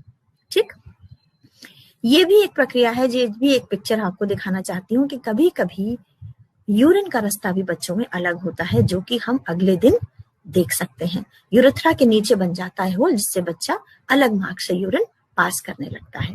तो आप इन पिक्चरों को जरूर ध्यान में रखें, क्योंकि कुछ कॉमन चीजें हैं जो हमसे और आपसे मिस नहीं होनी चाहिए अगर हमारा बच्चा पोस्टनेटल वार्ड में है तो। अब बच्चा और माँ ठीक है और अब समय आ गया है उनको घर भेजने का। तो ये एक ऐसा समय है जिसको हमें और आपको एज हेल्थ केयर वर्कर इस्तेमाल करना है कि हम उनको कंप्लीट एजुकेशन दे सकें कि वो घर जाकर के भी अच्छी स्थिति में रह सकें, हेल्दी रह सकें। तो शुरुआत करते हैं यहाँ से। देखिए, इसमें डेंजर साइंस के बारे में बात करेंगे, माँ का और बच्चे का क्या न्यूट्रिशन है, हाइजीन, आजकल इस पर बहुत जोर दिया जा रहा है, ब्रेस्ट फीडिंग किस तरह से क्या करनी है, क्यों महत्वता है, एक्सरसाइजेज माँ को हम कब बताएंगे, कुछ विचार बर्थ स्पेसिंग के लिए, उस बच्चे की देखभाल हम कैसे करेंगे। तो ये कंप्लीट सर्कल हमको मेंटेन करना है to educate mother and relatives to keep our mother and children safe. सबसे पहली बात डेंजर साइंस के बारे में। इसमें दोस्तों बहुत सारी चीजें हैं, इसलिए थोड़ा इसको धीमे बताऊंगी, पर इसको ध्यान से देखना और ध्यान से प्लीज समझना। डेंजर साइंस जो माँ में है, फिर वही चीज ऊपर से शुरुआत करिए और नीचे तक चलते चलिए। जिन चीज को हम एग्जामिन करते हैं उन्हीं चीजों में हमें डेंजर साइंस भी मिलने वाले हैं। माँ को कहीं बहुत ज्यादा हेडेक तो नहीं हो रहा, विजुअल डिस्टर्बेंस तो नहीं हो रहा, मतलब उसको देखने में कोई डिफिकल्टी तो नहीं हो रही है, उसको कोई झटके तो नहीं आ रहे, उसको बहुत ज्यादा वॉमिटिंग तो नहीं हो रही है, उसको सांस लेने में कोई तकलीफ तो नहीं हो रही है, बहुत ज्यादा कमजोरी का एहसास तो नहीं हो रहा है, उसको ठंड तो नहीं लग रही है, उसको बुखार तो नहीं आ रहा है, उसको ब्रेस्ट उसके ठीक है, सूजे तो नहीं है, पेट में उसके कहीं दर्द तो नहीं हो रहा है, उसको कहीं बहुत ज्यादा ब्लीडिंग तो नहीं हो रही है, और जो लोकिया भी जो मैंने आपको बताया जो स्राव आता है वो कहीं बहुत ज्यादा बदबूदार तो नहीं है। दूसरी पिक्चर में भी और देखें माँ के बारे में और आगे चलते हैं। उसको बाथरूम करने में या स्टूल जाने में डिफिकल्टी तो नहीं हो रही है, दर्द तो नहीं हो रहा है, कहीं से उसको लीकिंग तो नहीं हो रही है। लीकिंग का मतलब अपने आप से यूरिन तो नहीं पास हो जा रहा है, उसके पाँव में दर्द तो नहीं हो रहा है, उसके दोनों पाँव में सूजन तो नहीं है, उसके दोनों पाँव लाल तो नहीं है, उसमें कहीं जो टाँका लगा है, जो एपिज़ियोटमी लगा है, उसमें से कहीं पस या ब्लड तो नहीं आ रहा है, और उसको फिर से कहीं कोई डिप्रेशन की फीचर्स तो नहीं आ रहे हैं। इनको हम बोलते हैं डेंजर साइन। इसका मतलब कि ये सारी चीजें आप उन लोगों को बता के भेजेंगे कि अगर आपको घर में माँ के अंदर इनमें से कोई भी चीज दिखती है तो उसको घर पे नहीं रखना है, उसको तुरंत अस्पताल लेके आना है। डेंजर साइन के बारे में आप उनको अच्छे से समझाएंगे, माँ के घर जाने से पहले, और माँ को ही नहीं, माँ के चारों ओर, जैसे मैडम ने बताया था, परिवार के लोगों को जो उसके केयर टेकर होंगे उनको बताना बहुत ज्यादा जरूरी है। अब आई बात बच्चे की। बच्चे में भी शुरुआत से देखिए उसकी कहीं बहुत ज्यादा रैपिड ब्रीदिंग तो नहीं है। इन ड्रॉइंग ऑफ चेस्ट जैसा मैंने बताया, ग्रोनिंग, उसका कलर नीला या पीला पड़ने लगे तो उसको लेके आना है। मुंह से कहीं झाग तो नहीं आ रहा है, बच्चा बहुत ज्यादा गर्म तो नहीं है, बहुत ज्यादा ठंडा तो नहीं है, या बच्चे को किसी भी तरीके के अगर झटके आ रहे हों, उसको बहुत डायरिया होने लगे, उसकी एक्टिविटी कम हो जाए, वो मिल्क लेना रिजेक्ट करने लगे, इसका मतलब वो माँ के दूध को लेना ना चाहे, या उसकी सकलिंग भी कमजोर पड़ने लगे। जो अवल नाल है, जो कॉर्ड है, वो अच्छे से, उसका जो स्टम्प का जो बेस है वो अच्छा हील ना कर रहा, उसमें से चिपचिपा पदार्थ आ रहा हो, ब्लड आ रहा हो, पस आ रहा हो, या बच्चे के मुंह में किसी भी तरीके के अगर व्हाइट पैचेस आपको दिखे तो आप लोगों को तुरंत अस्पताल आना है। ये हम लोगों का इंस्ट्रक्शन होगा उस महिला और उसके बच्चे के लिए और उसके परिवार के लिए। तो ये बात हुई हमारी डेंजर साइंस के बारे में। अब बच्चा चला गया घर, तो होम केयर आप कैसे बताएंगे? ये तो आपने डेंजर साइन बताए, पर आप ये तो आपने बताया कि भाई ये होगा तो तुम चले आना, लेकिन घर में बच्चे की देखभाल कैसे होनी चाहिए आपको बताना है कि बच्चे को आपको वार्म रखना है, ना बहुत ज्यादा गर्म ना बहुत ज्यादा ठंडा। बच्चे को किसी भी वेल वेंटिलेटेड रूम में रखिएगा, अम्बिलिकल कॉर्ड का ध्यान रखिएगा, स्टम्प का, उस पर कुछ नहीं लगाइएगा, चाहे नीली दवाई चाहे तेल, कुछ भी नहीं डालने की जरूरत है, वो अपने आप सिकुड़ के सूख करके झड़ जाती है। बेबी को बहुत ज्यादा साफ रखना है, उसको दिन और रात सिर्फ और सिर्फ माँ का दूध देना है। बच्चे को पीठ पे या कमर करवट ले करके सुलाना है, उसको पेट के बल नहीं सुलाना है। उस बच्चे के चारों ओर धुआं ना हो, जैसे उसके उस कमरे में जहां बच्चा सो रहा हो वहां चूल्हा ना जलाएं या अंगीठी ना जलाएं। बच्चे को बहुत ज्यादा डायरेक्ट सन में भी नहीं रखना है, लेकिन जॉन्डिस में जब हम लोग धूप की रोशनी बताते हैं तो हम लोग सुबह की रोशनी बताते हैं जिसमें यूवी रेज ज्यादा होती हैं। बच्चे के किसी भी अंग को आप थोड़ी देर धूप में दिखाते हैं तो उससे उसकी जॉन्डिस की कमी होने लगती है, लेकिन डायरेक्ट दोपहर वाला सन है, जो तेज सन है, उसमें बच्चे को पूरा कपड़ा हटा के नहीं डालने की जरूरत है। आप ये भी सुनिश्चित करें कि वो आइडियली दोबारा हॉस्पिटल में बच्चे को दिखाने के लिए कम से कम 14 दिन के भीतर में एक बार जरूर आ जाए और 4 से 6 हफ्ते के बीच में एक बार दिखाने दोबारा आए। जैसा बात हो रही थी कि मिथ्स एंड फैक्ट्स, ये तो हमने कहा कि क्या करो, अब ये भी बात कर ली कि क्या नहीं करो। हर समाज और हर संस्कृति में दोस्तों कुछ ना कुछ भ्रांतियां बन ही जाती हैं। उन भ्रांतियों को काटेगा कौन? हम और आप। हम, क्योंकि हमको सुनिश्चित करना है कि मेरी माता और मेरा बच्चा ठीक रहे, तो हमें ये जरूर बताना है। जैसे कि लोग कहते हैं कि फर्स्ट फीड हम नहीं देंगे, सबसे पहले हम उसको दूध अपने आप से आने दीजिए, तो ये गलत है। बच्चे को दूध जितना जल्दी दिया जाएगा उतना जल्दी दूध बनना शुरू होगा, दूध लेट डाउन शुरू जितनी जल्दी होगा। 1 घंटे के अंदर में निश्चित रूप से उस बच्चे को माँ का दूध जरूर मिल जाना चाहिए। फर्स्ट फीड लोग डिस्कार्ड कर देते हैं, नहीं, ऐसा नहीं करना है। कोलोस्ट्रम एक बहुत पावरफुल चीज है, जैसा मैं बोला था, अमृत है वो। क्यों? क्योंकि उसमें एंटीबॉडीज हैं, उसमें व्हाइट ब्लड सेल्स हैं जो बच्चे को बहुत सारी बीमारियों से बचा के रखते हैं। फिर लोग आपसे कहेंगे कि माँ को हम नहला नहीं सकते, उसको ठंड लग जाएगी, माँ के सर नहीं धुला सकते, बाल नहीं धो सकते, ये गलत है। कुल मिलाकर के माँ को अपनी हाइजीन मेंटेन करना है। वो ठंडा पानी नहीं पी सकती क्योंकि उसका पेट निकल आएगा, ये भी एक मिथ है। उसको भी पानी की उतनी ही जरूरत है जितनी कि हमें, चाहे वो सादा पानी ही क्यों ना हो। कुछ लोग माँ को अंधेरे कमरे में रखना चाहते हैं या कम रोशनी में रखना चाहते हैं, कहते हैं आंखों की रोशनी कमजोर होगी, ये भी एक मिथ है, क्योंकि उसको भी उतनी ही देखभाल की जरूरत है, वो अंधेरे कमरे में नहीं हो सकती। क्या हम मरीज को अपनी सीढ़ी चढ़ाएं? आपसे अक्सर ये प्रश्न पूछा जा सकता है। जी हाँ, बिल्कुल सीढ़ी चढ़ा सकते हैं, जितना वो चढ़ सके। क्या हम उसको ऑयली फूड, घी, दूध दें? कहीं ऐसा तो नहीं होगा कि हमारा मरीज का टाका पक जाएगा? ये भी एक मिथ है। उतने ही न्यूट्रिशन की उसको जरूरत है जितनी हमें और आपको है। घाव भरने के लिए एक बैलेंस डाइट का होना बहुत ज्यादा जरूरी है। वो घर वालों के साथ खाना नहीं खा सकती क्योंकि उसको इन्फेक्शन हो जाएगा, ऐसा भी नहीं है। ये कुल मिलाकर के सारी प्रक्रिया में आपको ये मेंटेन करना है कि वो माँ अपनी हाइजीन, साफ सुथरे माहौल में रहे, अपने कपड़े रोज बदले, जिससे कि इन्फेक्शन होने की गुंजाइश ना हो।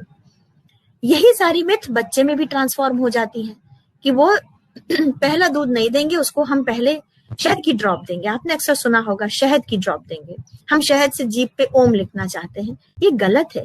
शहद की बूंद अगर आप बच्चे को देंगे तो शहद हो सकता है उसकी सांस लेने की जगह पे नली में चिपक जाए, वो झाग जैसा बनाने लगता है, तो बच्चे को सांस लेने की प्रक्रिया में डिफिकल्टी आ सकती है। कुछ लोग होली वाटर मतलब पूजा का जल लाके देते हैं कि आप 2 बूंद उसके गले में डाल दीजिए। नहीं, हमें ऐसा नहीं करना है। रिमूवल ऑफ वर्निक्स, जो सफेद एक लेयर बच्चे के ऊपर रहता है, वो भी लोग कहते हैं कि उसको आपने हमें साफ करके नहीं दिया। नहीं, वो मिथ है, उसको साफ नहीं करना है, वो अपने आप अगले दिन तक सूख जाएगा और बहुत आराम से हट जाएगा। उसको, वो तो एक प्रोटेक्टिव लेयर है बच्चे के लिए, वो बच्चे का टेम्परेचर मेंटेन करके रखता है, उसको रगड़ रगड़ के छुटाने की कोई आवश्यकता नहीं है। तेल नाक में, कान में, पिनाइल ओरिफिस में, सब जगह लोग तेल डालने की कोशिश करते हैं, ये गलत है। तेल से इन्फेक्शन की गुंजाइश बढ़ सकती है। तेल उन जगह, उन छिद्रों में चिपक जाता है जिनसे कि वहां पे स्टिकीनेस और इन्फेक्शन ग्रो कर जाता है। काजल, काजल क्यों लगाने को मना करते हैं? जो हमारे आंसू की नली है वो नाक के मिड लाइन पे, बगल, आंख के बगल में होती है। तो जब आप काजल लगाते हैं, वो भी लोग कहेंगे कि आपसे दिवाली का काजल है, पाउडर वाला काजल है, वो क्या करता है? वो आंसू की नली को ब्लॉक कर देता है। हमें काजल नहीं लगाना है। बच्चे की आंखें वैसे ही बहुत सुंदर हैं, कृपया करके उसमें कुछ ना लगाएं, ये भी एक मिथ ही है। बच्चे को हम पंखा कैसे चलाएं? उसको बहुत ठंडा लग जाएगा। टेम्परेचर मेंटेन करना है, न बहुत ज्यादा ठंडा न बहुत ज्यादा गर्म, नॉर्मल टेम्परेचर पे बच्चे को रखना सबसे अच्छा होता है। हम रोज बच्चे को नहीं नहलाएंगे, ये डिपेंड करेगा कि उस समय का टेम्परेचर क्या है। जरूरी बात बतानी ये है कि आप बच्चे को जब भी नहलाएं, उसको क्लोज्ड एनवायरनमेंट में नहलाएं, उसको ठीक डायरेक्ट हवा में ना नहलाएं, तुरंत उसके कपड़े उतार के उसको नल के नीचे ना नहला दें, ये बच्चे के लिए अच्छा नहीं होगा। कुछ जगहों पे, स्पेशली राजस्थान के कुछ एरिया में क्या होता है कि अगर लड़कियों के बाद लड़का पैदा होता है तो वो लोग उसके कान छेद देते हैं, ये भी एक मिथ है, इसको भी हमें नहीं आगे देना है। तो इसका मतलब कि ये सारी चीजें रॉन्ग है और हमको बताना है कि भाई ये गलत है, इसको न करिए। आगे चलते हैं न्यूट्रिशन के बारे में। माँ को डाइट, बैलेंस डाइट देना है, या आप बैलेंस डाइट का बहुत अच्छा चार्ट देख रहे हैं, इसमें सभी चीजें होनी चाहिए। अगर माँ नॉन वेजिटेरियन खाती है, मीट खा सकती है, तो इंश्योर करें कि उसकी डाइट में प्रोटीन जरूर हो, चाहे वो मीट से हो, चाहे वो अंडे से हो, चाहे वो दूध से हो, किसी भी चीज से हो। उसके पास फल जरूर होना चाहिए, उसको अनाज जरूर मिलना चाहिए, उसकी डाइट में फैट्स, शुगर सब भरपूर होना चाहिए। सप्लीमेंट्स क्यों देना पड़ेगा? क्योंकि हम जितना भी माँ को देंगे वो उसके लिए पूरा नहीं है। हमें उसके अंदर जो कमजोरी आई है, जो वीकनेस आई है प्रसव के दौरान, उसको भी तो पूरा करना है। तो हम उसको कैसे पूरा करेंगे? उसको हम आयरन देंगे, क्योंकि खून का उसका स्राव हुआ है। कम से कम 9 मिलीग्राम आयरन उसको हमें रोज देना है 6 महीने तक, और कैल्शियम 500 मिलीग्राम सुबह शाम अगले 6 महीने तक जरूर हमें देना चाहिए, जिससे कि जो भी कमी हो वो पूरी हो सके। बच्चे के लिए केवल वही सप्लीमेंट्स देने हैं जो कि डॉक्टर लिखता है, अदरवाइज बच्चे को किसी और चीज की जरूरत नहीं। माँ का दूध संपूर्ण आहार है उस बच्चे के लिए, जिसपे उसको हमें रखना है। हाइजीन, हम लोग इसके बारे में चर्चा कर चुके हैं। खूब अच्छे से साफ सफाई से रखना है माँ को, अपने आप को भी, बच्चे को भी। बच्चे को गोद में लेने से पहले हाथ जरूर धो लें, बच्चे को अनजान व्यक्तियों के हाथ में ना दें, या जो भी कोई उठा रहा है वो हाथ जरूर धो लें। दूध पिलाने से पहले ब्रेस्ट को, छाती को जरूर एक गीली तौलिया से साफ कर ले, जिससे कि पसीना या जो भी इन्फेक्शन माँ के गंदे भी कपड़े अगर हैं तो वो बच्चे के मुंह में ना जाए। बाकी ऑयल की मसाज में कौन सा तेल इस्तेमाल करना है, आप कोई भी तेल के लिए बता सकते हैं, जैतून का तेल, नारियल का तेल। इंपॉर्टेंट पॉइंट ये है कि वो बहुत रगड़ रगड़ के बच्चे की मालिश ना करें, हल्के हाथों से करें, बहुत गर्म तेल से ना करें, और बहुत ज्यादा तेल लगाने के बाद उसको जरूर साफ कर दें, गुनगुने पानी से उसको पोंछ दें अगर वो उसको नहला नहीं पा रहे हैं तो। क्योंकि जब आप बहुत देर तक आप तेल लगा छोड़ते हैं तो रोम छिद्र बंद हो जाते हैं, और आपने देखा होगा कि बच्चों के गले में यहाँ पे कभी कभी सफेद सफेद से झिल्लियां चिपकी हुई दिखती हैं। इसका मतलब होता है कि उनको रोज नहलाया या साफ नहीं किया जा रहा। बात करते हैं लैक्टेशन की। लैक्टेशन का मतलब है जब बच्चा माँ की छाती से डायरेक्ट दूध पिए, उसको हम बोलते हैं लैक्टेशन।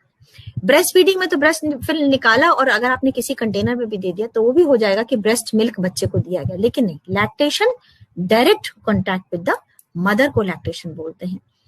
ये बार बार बताना जरूरी हो रहा है कि माँ बच्चे के लिए माँ का दूध संपूर्ण आहार है। वो 6 महीने तक उसको सिर्फ वही देगी, उसमें पानी भी उसको नहीं देना है। माँ के लिए बच्चे के दूध को देना ऑप्शन नहीं है, ये एक माँ का अपने बच्चे के हेल्थ के लिए कमिटमेंट है कि वो अपने बच्चे को हेल्दी रखेगी। कैसे? अपना दूध 6 महीने तक पूरी तरीके से पिला करके। ये 2 पिक्चर मैं आपको दिखाना चाहती हूँ, ए और बी। इसमें क्या देख रहे हैं? ए पिक्चर में टिक लगा है और बी में गलत है। इनमें आपको जो डिफरेंसेस दिखाई दे रहे हैं वो ये हैं। इसमें देखिए बच्चे का मुंह पूरा तरीके से खुला हुआ है, बच्चे का चिन्ह माँ की छाती के बहुत करीब है, नीचे का होंठ पूरी तरीके से बाहर है, और जो एरियोला, जो ब्रेस्ट का जो काला पोर्शन होता है जिसको हम लोग एरियोला बोलते हैं, ये देखिए ऊपर बहुत कम दिख रहा, थोड़ा दिख रहा, नीचे बिल्कुल भी नहीं दिख रहा। जबकि इस पिक्चर में क्या हो रहा है? केवल निपल का हिस्सा ही बच्चे के मुंह में है और छोटा सा है। तो ये जो पिक्चर है ये आपको ध्यान में रखनी है। जब आप फीडिंग के लिए माँ की हेल्प कर रहे हो, मदद कर रहे हो, तो आप देखें कि बच्चा इस तरीके से माँ के साथ अटैच हो। इसका मतलब एक बार देख लीजिए, chin touching the breast, mouth wide open, lower lip turned out and more areola visible above than below the mouth। और जब माँ दूध पिलाएगी तो आप उससे पूछ सकते हैं, उसको खुद एक सेंसेशन होता है, उसको खुद एक एहसास होता है कि उसका दूध उतर रहा है और बच्चे तक पहुंच रहा है। हम लोग इतना एम्फसाइज क्यों करते हैं कि बच्चे को दूध पिलाइए, दूध पिलाइए? इसलिए करते हैं कि ब्रेस्ट फीडिंग का एडवांटेज केवल बच्चे को ही नहीं है, माँ को भी है और उसके साथ जुड़ी हुई फैमिली और उसके साथ जुड़ी हुई सोसाइटी को भी है। क्या क्या एडवांटेज है माँ को? माँ जब बच्चे को दूध पिलाती है तो उसकी और बच्चे की एक बॉन्डिंग बहुत स्ट्रांग हो जाती है। जब माँ दूध पिलाती है तो ऑक्सीटोसिन शरीर में रिलीज होता है, वही हार्मोन जो यूट्रस को कॉन्ट्रैक्ट करता है। इसका मतलब कि वो यूट्रस को बंद करने में मदद देता है, जिससे कि माँ को ब्लीडिंग की संभावनाएं कम हो जाती है। नेचर का कितना बड़ा उसूल है कि दूध पिलाने से भी यूट्रस बंद होता है। एक्सेस वेट माँ का कम होता है। इस समय जब वो दूध पिलाएगी तो उसकी जितनी भी कैलोरीज इस्तेमाल होंगी, माँ जल्दी वजन कम करेगी। Reduced risk of cancers. कौन से कैंसर? ब्रेस्ट कैंसर और ओवरी में अंडकोश के जो कैंसर्स होते हैं। ऐसा कहते हैं कि जो माताएं बच्चों को दूध पिलाती हैं उनमें ये कम हो जाते हैं। एक और एडवांटेज मैं बताना चाहूंगी कि जो स्त्रियां अपने बच्चों को 6 महीने तक दूध पिलाती हैं उनको स्ट्रेस या डिप्रेशन कम होता है। आगे देखिए बच्चों को क्या एडवांटेज होता है। बच्चे का नॉर्मल ग्रोथ और डेवलपमेंट होगा क्योंकि उसको कंप्लीट आहार मिल रहा है। रिस्क का इन्फेक्शन उसको बढ़ जाएगा क्योंकि उसको बाहर की कोई चीज नहीं मिल रही है, इसलिए उसको रिस्क इन्फेक्शन कम होगा। सांस लेने वाली जो डिजीजेस होती हैं वो भी कम हो जाती हैं। गैस्ट्रोइंटेस्टाइनल डिजीजेस यानी पेट से और आंतों से संबंधित रोग कम हो जाते हैं। क्यों कम हो जाते हैं? क्योंकि जो माँ का दूध है वो आंतों के अंदर की जो झिल्ली है उसमें एक लाइनिंग बना देता है। इस तरीके से बच्चों को कॉन्स्टिपेशन भी कम होता है और जो अंदर फ्लोरा, जो बैक्टीरिया ग्रो करते हैं, हमारे जो हेल्दी बैक्टीरिया होते हैं आंतों में ग्रो करते हैं, वो माँ के दूध के कारण अच्छे से ग्रो करते हैं, जिससे बच्चे के अंदर ये भी ताकत आ जाती है और ऐसे बच्चों को बहुत जल्दी जल्दी डायरिया नहीं होता है। तो यह रहा एडवांटेज बच्चे के लिए। सोसाइटी के लिए क्या फायदा है? परिवार के लिए क्या फायदा है? अगर बच्चा और माँ बीमार नहीं पड़ेंगे तो अस्पताल नहीं जाएंगे, अस्पताल नहीं जाएंगे तो भाई पैसे भी बच जाएंगे। अगर आप अच्छे से दूध पिलाते हैं तो वो एक फैमिली प्लानिंग यानी बर्थ स्पेसिंग मेथड की तरह भी काम करता है। इसके बारे में मैं आगे बताऊंगी आपको। और अच्छे से चाइल्ड सर्वाइवल होता है, मतलब बच्चा अच्छा बढ़ता है।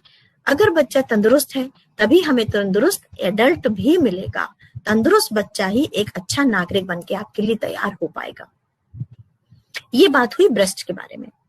अब हम ब्रेस्ट फीड कराएं कैसे? कभी कभी मरीज कहते हैं कि मैडम हम तो दूध नहीं पिला पा रहे। आपसे भी यही सवाल होते होंगे। तो आपको ये बताना है कि पोजीशनिंग आपकी कैसे होनी चाहिए। देखिए एक पोजीशन है क्रेडल होल्ड। क्रेडल का मतलब होता है झूला। बच्चे को झूले की तरह माँ अपने गोद में लेती है मोड़ करके और बच्चे को छाती तक लाती है और फिर फीड कराती है। दूसरी पोजीशन है फुटबॉल होल्ड। इसका मतलब वो ब्रेस्ट को इस तरीके से होल्ड करती है कि वो बच्चे को दूध अच्छे से पिला सके। ये दूसरी पोजीशन है। साइड में लेट करके भी कुछ लोग दूध पिलाते हैं, लेकिन ये हमेशा याद रखें कि जो वो लोग रात में आधी नींद में लेट करके दूध पिला रहे हैं वो अच्छा नहीं है, क्योंकि बच्चे की सांस की और इसोफेगस जो खाने की नली है वो बहुत छोटी छोटी बिल्कुल बगल बगल होती है। अगर इस तरीके से लेट करके दूध पिला करके माँ ने लेटा दिया तो हो सकता है उसकी सांस की नली में भी वो चला जाए। अगर जुड़वा बच्चे हैं तो इनको ट्विन फुटबॉल होल्ड भी कहा जाता है और इस तरीके से वो जुड़वा बच्चों को साथ साथ दूध पिला सकती है। जैसा कि बताया गया था कि ये सुनिश्चित करना है कि वो कंप्लीट एम्प्टिंग ऑफ मिल्क होना चाहिए, दोनों ब्रेस्ट से आपको दूध पिलाना है। आगे बात करते हैं इस बारे में, क्या प्रिकॉशंस हमें लेने हैं या क्या एडवाइजेस हम देंगे कि माँ अच्छे से बच्चों को दूध पिला सके। वो करेक्ट और कंफर्टेबल पोस्चर में बैठी हो, आराम से बैठी हो। दूध पिलाने से पहले वो बच्चे को कोई और चीज ना दे, यहाँ तक कि कोई दवाई भी ना दे। करेक्ट लैचिंग जो मैंने आपको बताया कि वो अच्छे से माँ बच्चे के को अपने से अटैच कर सके। पूरा समय दे उसको, धीरज से दूध पिलाए जितना, क्योंकि बच्चे बीच बीच में सो जाते हैं, उनको जगह जगह के पिलाना पड़ता है, लेकिन इतना धीरज उसको रखना पड़ेगा। दोनों छाती से वो दूध पिलाए और कंप्लीट एम्प्टिंग तक पिलाए, क्योंकि जैसा अभी हम लोग ने चर्चा करी थी कि कई स्टेजेस में वो दूध आता है और जो अंतिम दूध होता है उसमें फैट की मात्रा ज्यादा होती है जो बच्चे की बढ़वार में बहुत मदद करता है। इसलिए कंप्लीट एम्प्टिंग होना चाहिए। जो तनाव है ब्रेस्ट का वो बिल्कुल फ्लैसिड हो जाना चाहिए, बिल्कुल मुलायम हो जाना चाहिए। दूध पिलाने के बाद बच्चे को अवश्य कंधे पे लेना चाहिए, जिससे कि जो भी एक्स्ट्रा दूध उसके मुंह में है वो बाहर आ जाए और वो सांस की नली में न जाने पाए। दूध पिलाने के बाद बिल्कुल भी पानी पिलाने की जरूरत नहीं है। तो ये सारे एडवाइजेस आप उनको देंगे जब आप उनको दूध पिलाने के बारे में डिटेल्ड समझा रहे होंगे तब। थोड़ी सी बात इस बारे में कि ये एक ऐसा मौका होता है जब हम बर्थ स्पेसिंग की बात करना चाहते हैं मरीज से। क्योंकि वो इस समय वल्नरेबल है, वो आपकी बात सुनने को तैयार है, उसने वो कष्ट झेला है। तो हमारा काम एज हेल्थ वर्कर रहेगा कि हम उसको किसी भी प्रकार का कॉन्ट्रासेप्शन चूज करने में, डिसाइड करने में मदद कर सकें, शुरुआत उसकी करा सकें और कोशिश करें कि वो उसको कम से कम 2 साल तक कंटिन्यू कर सके। इंपॉर्टेंट टाइम यही रहेगा कि उसको उसके आप फायदे भी समझा सकें कि पोस्टपार्टम में क्या चीजें हमें इस्तेमाल करनी चाहिए। ध्यान से देखिए दोस्तों कि जो स्त्रियां दूध नहीं पिलाती हैं, they are not breast feeding, उनमें 45 दिन के अंदर में गर्भ ठहर सकता है। इसका मतलब कि अगर दूध नहीं पिलाया तो अगली प्रेगनेंसी की गुंजाइश बहुत जल्दी हो जाएगी। और जो एक्सक्लूसिवली दूध नहीं पिलाते, मतलब ऊपर का भी कुछ देते रहते हैं, उन स्त्रियों में प्रेगनेंसी मासिक शुरू होने से पहले भी आ जाती है। ये आपने अक्सर देखा होगा कि पेशेंट आके जब बताते हैं कि भाई शुरू तो पीरियड हुआ नहीं था, प्रेगनेंसी कहाँ से आ गई। ये अगर आप उसको अभी बता के भेजेंगे तो वो स्त्री इस मुसीबत में नहीं फंसेगी और वो सेफ रहेगी। थोड़ा सा इस बारे में बात करना चाहेंगे क्योंकि भविष्य में इस पे पूरा एक वेबिनार होगा जो मेरी कुलीग डॉक्टर निवेदिता दत्ता लेंगे आप लोगों के साथ। उसमें वो पूरी चर्चा करेंगे हर मेथड के बारे में, पर हम यहाँ पे सिर्फ बात करना चाहेंगे परमानेंट। अगर स्टरलाइजेशन पेशेंट करवाना चाहता है, उसका परिवार कंप्लीट हो गया है, तो आपको उसकी मदद करनी है। और टेम्पररी मेथड में जिसको हम लोग लैम मेथड यानी लैक्टेशनल एमेनोरिया मेथड कहते हैं, जो भी हमने बात करी कि पीरियड आया नहीं और प्रेगनेंसी हो गई, ये कब हो सकता है। देखिए, अगर माँ बच्चे को बराबर दूध पिला रही है, फ्रीक्वेंटली दूध पिला रही है, इसका मतलब कि 4 घंटे से कम में दिन में और 6 घंटे से कम में रात में पिला रही दूध, और 6 महीने तक लगातार पिला रही है और उसको मासिक नहीं हो रहा है, ये लैम एमेनो मतलब मेथड है जिसमें आप प्रेगनेंसी नहीं आएगी अगर वो इन कंडीशंस को फुलफिल करेगी। तो अगर वो इन कंडीशन को पूरा नहीं कर रही है तो वो निश्चित रूप से चाहे मासिक आए या ना आए, वो प्रेगनेंसी में उसको प्रेगनेंसी ठहर सकती है। थोड़ी सी बात पीपीआईसीडी के बारे में, पोस्टपार्टम इंट्रायूट्राइन कॉन्ट्रासेप्टिव डिवाइसेस। ये आप लोगों की किसी संस्था में इससे रिलेटेड कुछ ना कुछ प्रोग्राम जरूर चल रहे होंगे। इनको हम लोग लॉन्ग एक्टिंग मेथड्स भी कहते हैं। ये क्या होता है, जैसे डिलीवरी हुई, इसका एक पोस्ट प्लेसेंटल मतलब डिलीवरी के 10 मिनट के अंदर में प्लेसेंटा निकली, 10 मिनट के अंदर उसी टेबल पर एक ट्रेंड पर्सनल ने आईयूसीडी को अंदर डाल दिया। यही चीज इंट्रासिजेरियन में कर सकते हैं। प्लेसेंटा निकाली गई और उसके बाद आईयूडी को अंदर उस डॉक्टर ने अच्छे से प्लेस कर दिया। पोस्टपार्टम यानी कि 48 घंटे के अंदर में घर जाने से पहले आप पीपीआईसीडी इंसर्ट कर सकते हैं और फिर 6 हफ्ते के बाद जब वो फॉलोअप में आ रही है तब भी आप उसको आईयूडी दे सकते हैं। इन 2 छोटी छोटी बातों को आप अगर बताएंगे तो बहुत सारी स्त्रियां अनचाहे गर्भ से बची रहेंगी। अब कुछ बात हो जाए एक्सरसाइजेस की। लोग पूछते हैं कि हम कितनी जल्दी एक्सरसाइज शुरू कर सकते हैं, तो आपको बोलना है कि कुछ एक्टिव होती है, कुछ पैसिव एक्सरसाइजेस होती हैं। तो हल्की एक्सरसाइजेस या पेरिनियल एक्सरसाइजेस आप शुरू कर दें, वो पहले भी शुरू करी जा सकती हैं। जरूरी बात उनको ये बताना है कि आपको एक्सरसाइज कब रोकनी है, कब आप एक्सरसाइज ना करें। जब आपको सांस में तकलीफ हो, जब आपको बहुत ज्यादा थकान होने लगे, जो लोकिया आना बंद हो चुका था अगर वो फिर से आने लगे और ज्यादा मात्रा में आने लगे, या उसका कलर रेड की तरफ जाने लगे, या ब्लड आने लगे, इन स्थिति में आपको एक्सरसाइज नहीं करनी है और आपको डॉक्टर को रिपोर्ट करना है। तो टेक होम पॉइंट, आशा है आप सबको ये वेबिनार कुछ अच्छा लगा होगा। कुछ टेक होम मैसेज मैं आपको जो देना चाहती हूँ, ये याद रखना है कि पोस्टमार्टम, प्रसव उपरांत जो समय है, वो मोस्ट क्रिटिकल पीरियड है हमारी उस महिला के लिए, उस नवजात शिशु के लिए। इसमें हमें एप्रोप्रिएट केयर, उत्कृष्ट सेवा देने की कोशिश करनी है। हम और आप जो हेल्थ केयर प्रोवाइडर्स हैं, हमारे पास एप्रोप्रिएट स्किल्स होनी चाहिए, नॉलेज होनी चाहिए, जिससे कि हम उनको करेक्ट इंफॉर्मेशन दे सकें। और ये एक कंटिन्यूम ऑफ केयर है। कंटिन्यूम ऑफ केयर का मतलब होता है एक कड़ी है देखभाल की, जो कि शुरुआत हुई है बच्चे के जन्म से और चलेगी कब तक, 42 दिनों तक। उस केयर तक हमें पहुंचना है, जिसको हम पूरा प्रसव उपरांत देखभाल बोलते हैं। दोस्तों जुड़े रहिएगा, मॉड्यूल 7 भी होगा हमारा अगले बुधवार को, जिसमें गोरखपुर की बहुत ही सीनियर गायनेकोलॉजिस्ट डॉक्टर साधना गुप्ता मैडम आपसे बात करेंगी पोस्टमार्टम हैमरेज के बारे में, जिसके बारे में अभी हम लोग ने थोड़ा सा पिछले हफ्ते चर्चा करी थी, पर इसका पूरा डिटेल कि इसको कैसे पहचानिए, कैसे रोकथाम करिए, कैसे इसका इलाज करिए, डॉक्टर साधना गुप्ता आपको डिटेल में बताएंगी। आप इसको जरूर लॉग इन करके सुनिएगा और समझिएगा। तो आज के सवाल मैं आपके सामने रख रही हूं और इसका जवाब जल्दी से जल्दी 1 घंटे के अंदर में किसी भी एक नंबर पे आपको भेजना है।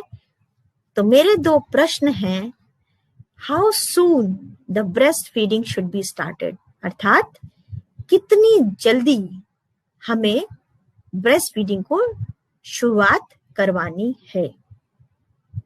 दूसरा प्रश्न, 3 डेंजर साइन बताइए जो कि बच्चे में हो और 2 डेंजर साइन मां में हो, जिनको आप उस महिला को बता करके घर भेजेंगे। एक बार दोबारा, ब्रेस्ट फीडिंग कितनी जल्दी से जल्दी शुरू करना है, कब शुरू करना है, और 3 डेंजर साइन बच्चे के और 2 डेंजर साइन मां के बारे में आप बताइए। इन नंबरों पे भेजिए, हमें आपके उत्तर का इंतजार है। डॉक्टर संगीता, बहुत बहुत धन्यवाद मीरा लखटकिया मैम को इतने अच्छे से पूर्ण विस्तृत जानकारी देने के लिए। मैडम, क्योंकि हमारे पास समय की पाबंदी है, तो हम चाहेंगे जल्दी से जल्दी आपसे प्रश्न ले लें। जो हमारे पैरामेडिक्स ने वैसे तो बहुत क्वेश्चंस भेजे हैं। पहला इंपॉर्टेंट क्वेश्चन आया है कि यदि मदर कोविड-19 पॉजिटिव है, तो वो क्या बच्चे को भी कोविड-19 होने का चांस है, ब्रेस्ट फीड कराए या ना कराए? के लिए देखो, सबसे जरूरी बात यह है कि अगर माँ पॉजिटिव है कोविड-19, तो जरूरी नहीं है कि बच्चा भी कोविड-19 पॉजिटिव है। कोविड-19 फैल कहां से रहा है? एरोसोल से फैल रहा है। तो माँ को मास्क के द्वारा ही बच्चे को फीड कराना है। अगर माँ ज्यादा खतरे वाली स्थिति में है तो बच्चे को NICU भी भेजा जाएगा। कुल मिला के कहने का मतलब ये है कि बिना मास्क के अगर माँ पॉजिटिव है तो दूध नहीं पिलाना है, यानी बचाव पूरा रखना है। बचाव पूरा रखना है। मैम, मैं जल्दी से दूसरा सवाल ले लेती हूँ कि यदि मरीज पेशेंट माँ ये कह रही है कि उसके ब्रेस्ट में एक में गांठ है जिससे बच्चा फीड नहीं ले रहा है, या फिर माँ को बुखार आ रहा है उसकी वजह से, तो क्या करे, ब्रेस्ट फीड कैसे कराए? देखो, ये अगर माँ को बुखार आ रहा है तो ये ब्रेस्ट फीडिंग कंटिन्यू रखनी है। दूध नॉर्मल टेम्परेचर पे निकलने वाला, दूध गर्म नहीं होके निकलने वाला है। लेकिन अगर माँ को बुखार है तो उस गांठ के लिए आप क्या करिए, टाइट हो रहा है, मास्टाइटिस हो रहा है, तो आप उसको थोड़ा सा सिकाई कर दीजिए, एंटी इन्फ्लेमेटरी दे दीजिए, कुछ दवाइयां दे दीजिए, लेकिन दूध पिलाना माँ को कंटिन्यू रखना है। दोनों ब्रेस्ट से दूध पिलाना है, ये बहुत जरूरी बात है। धन्यवाद मैम। क्योंकि हमारे पास समय की आज पाबंदी है, over to Preeti ma'am. Preeti ma'am, इससे पहले कि मैं समाप्त करूं, डॉक्टर मीरा मैडम अभी भी हमारे साथ जुड़ी हुई है, तो मैं उनसे कहूंगी कि 2 शब्द वो भी बोले। आज के मॉड्यूल को लेके जो भी वो बताना चाहती हैं एक बार फिर वो बताएं, जिससे फिर मैं इस सेशन को कंक्लूड करूं।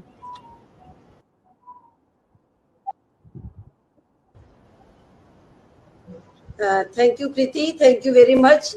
बहुत बढ़िया प्रेजेंटेशन मीरा ने करा, जैसा कि एक्सपेक्टेड था ऑलरेडी। मुझे बिल्कुल सही जो हम लोगों ने मैसेज देना चाहते हैं, मैं फिर वही दोहराऊंगी। Breast milk is the gold standard nutrition for the baby, newborn का। अगर बच्चा प्रीमेच्योर भी है तो उसके लिए भी वो कंप्लीट फूड है, क्योंकि उसी हिसाब से ब्रेस्ट मिल्क जनरेट होता है और लिबरेट होता है। जो 5 फेजेस मैंने मिल्क की बताई हैं वो हम लोग को ध्यान में रखनी चाहिए। कोलेस्ट्रम जो पहले 2-3 दिन है वो भी देना है, उसके बाद ट्रांजिशनल मिल्क है वो भी देना है, उसके बाद जो टोटल मिल्क आ रहा है वो भी देना है, और प्री एंड पोस्ट जो बच्चे को सेटायर करता है वो कंप्लीट मिल्क एक ब्रेस्ट से जरूर देना है। बच्चे को पैदा होते ही put her to breast, put the baby to the breast, put the baby abdomen पे डाल दिया तो स्टार्ट, जैसे कि मीरा ने बताया है, it is to be given with the start. और रूमिंग के बारे में बताया, that is very correct. 6 months तक एक्सक्लूसिव ब्रेस्ट फीडिंग देनी है unless there is a contraindication by the obstetrician. और ये सब इन सब चीजों के साथ जो डूज एंड डोंट मीरा ने बताए हैं वो अपने बिल्कुल दिमाग में रखिए। नाभि में तेल डाल देना, कान में तेल डाल देना, बाली पहना देना, ओम लिख देना, या कोई भी शहद चटा देना, इन सब के डेंजर्स मीरा ने बहुत अच्छी तरह बताए हैं। हर एक को कन्वे करना चाहिए, ये बहुत इंपॉर्टेंट चीजें हैं। और again coming to the baby, अगर आपको बेबी को हेल्दी रखना है, आपको ये कैसे पता लगा रहा है कि बच्चे ने पूरा दूध पी लिया है? कंधे पे लगा करके बर्पिंग भी करानी है। दूध पिलाने से पहले और दूध पिलाने के बाद बच्चे का वेट लीजिए तो आपको पता चलेगा कितना आउंस आपने मिल्क दिया है। जैसा कि पहले बता चुकी हूँ मैं, अगर आपने 1 आउंस दिया तो समझिए 20 कैलोरीज आपने दे दी है उसको। टोटल कैलोरीज उसी से मिलेंगी, टोटल न्यूट्रिशन उसी से मिलेगा। न पानी पिलाना है, न गंगा जल पिलाना है, न शहद चटाना है। Complete milk is mother's milk. तो 6 मंथ तक बिल्कुल। थैंक यू मैडम मैं आपको बता दूं आज भी करीब 2000 पैरामेडिक हमारे साथ जुड़े थे आज इस वेबिनार में। और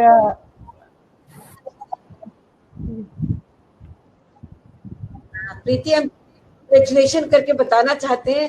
मेरे पास इतने फोन आए, मैडम मीरा का लेक्चर है, हमने कहा हाँ मीरा ही क्या, सारे लेक्चर जो हमारे कन्वीनर्स हैं डॉक्टर अनीता, डॉक्टर विनीता और डॉक्टर निवेदिता और बहुत सारे, डॉक्टर भावना, संगीता, कितने सारे नाम मैं लूं शायद कम होंगे, डॉक्टर नौटियाल, जो इतने सारी जगह से जुड़े हुए हैं और एक एक जने का प्रयास है कि वो एक एक पैरामेडिक तक पहुंचे। और अभी भी शायद मेरा फोन बहुत तेजी से चल रहा है क्योंकि सारे जवाब आ रहे हैं। और एक बार मैं फिर उन विजेताओं के नाम बता देना चाहती हूँ, विनर्स के नाम बता देना चाहती हूँ जिन्होंने पिछली बार सही आंसर्स दिए थे, क्योंकि हो सकता है वो उस समय लॉग इन ना कर पाए हो। Miss Archana, NTPC Dhanvantari hospital, Ramagundam, Peddapalli, Telangana, इनका जवाब बिल्कुल सही था। Mister Aram Singh Yadav, Manas clinic and fertility centre, Bareilly. तीसरी विनर है मिस निशा कुमारी, IGIMS, भागलपुर, पटना। आप लोग निराश ना होइए, हताश ना होइए, आंसर बहुत लोगों के सही होते हैं, लेकिन जुड़े रहिए, सिखाना पर्पस है, सीखिए। मॉड्यूल से जानना चाहिए आप लोगों को कि आप कहाँ कहाँ गलती कर रहे हैं, क्योंकि सबसे पहले मरीज आप देखते हैं। तो इसके लिए हमारे साथ जुड़े रहिए। अगला मॉड्यूल हमारा 17 तारीख को होगा 3 बजे। लिंक सेम है, जिस लिंक से आपने आज लॉग इन किया है इसी लिंक से आपको फिर लॉग इन करना है। मॉड्यूल का नाम चेंज हो जाएगा, जैसा कि बताया गया, PPH, पोस्टपार्टम हेमरेज। जब माँ में डिलीवरी के बाद ज्यादा रक्तस्राव होता है तो हम उसको कैसे बचाव करें और उसका कैसे इलाज करें। और डॉक्टर साधना जी जो हमारी बहुत सीनियर गायनेकोलॉजिस्ट हैं, हमारी फॉक्सी की वाइस प्रेसिडेंट भी रही हैं, वो आपके साथ जुड़ेंगी और एक बार आपको फिर क्लिनिकल टिप्स देंगी। तब तक धन्यवाद और अपने सभी दोस्तों के साथ दोबारा फिर मिलिए 17 तारीख को 3 बजे। Thank you ma'am, thank you.